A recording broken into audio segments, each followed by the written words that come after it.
For this video, I'm going to be talking about osmosis, which is a type of diffusion. So osmosis is about the balancing out the gradient or the concentration of water particles inside and outside of a cell.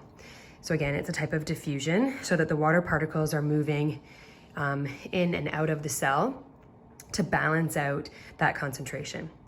So there are other particles within a cell, sugars, salts, proteins, and they act as the solute. And the water particles act as the solvent. So in order to have a balanced concentration of the solutes, the water particles need to move in and out of the cell to maintain that level of concentration. So if we look at the diagram here, the red represents the protein particles, the blue, the water particles. And so here's my cell. Here's my permeable membrane here. This is the outside of my cell and the inside of my cell. You can see that the concentration of solutes, protein particles, is high inside the cell. And so to balance that out, the water particles are going to move through the permeable membrane and balance out that concentration of protein to water particles. Now, because the permeable membrane permits the water particles, they can move easily back and forth through the membrane, but proteins cannot. So that movement of water is not going to necessarily carry proteins into the cell. Now, if we know the story of Goldilocks and the three bears, things were too hot, too cold, and just right. The same is with osmosis.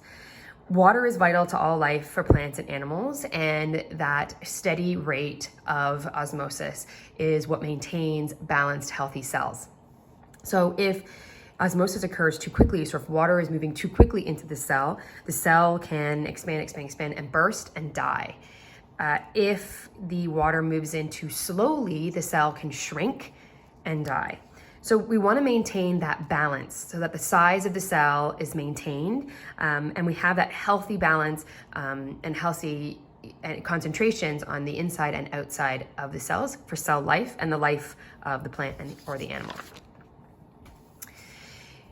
So we know that the cells in plants and animals are a little bit different, and one of those is the vacuole, which takes up most of the cell's volume in a plant cell.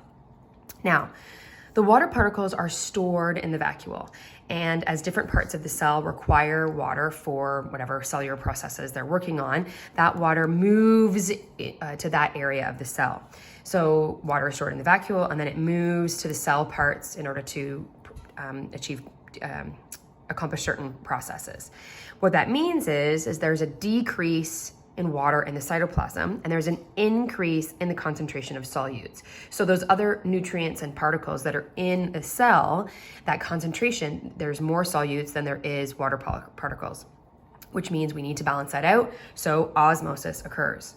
How that happens in a plant is the roots take in more water particles and it fills up the vacuole and the cytoplasm, and they start to swell, right? So the plant cell expands, and there's pressure pushing out of the cell, and it pushes on other cells around it, which causes this turgor pressure, which results in cells being able to stand up. Consequently, if there is a decline in water in the vacuole and the cytoplasm, that pressure between the cells decreases, and so there is no turgor pressure, and the plant starts to fall, or what we would consider wilt.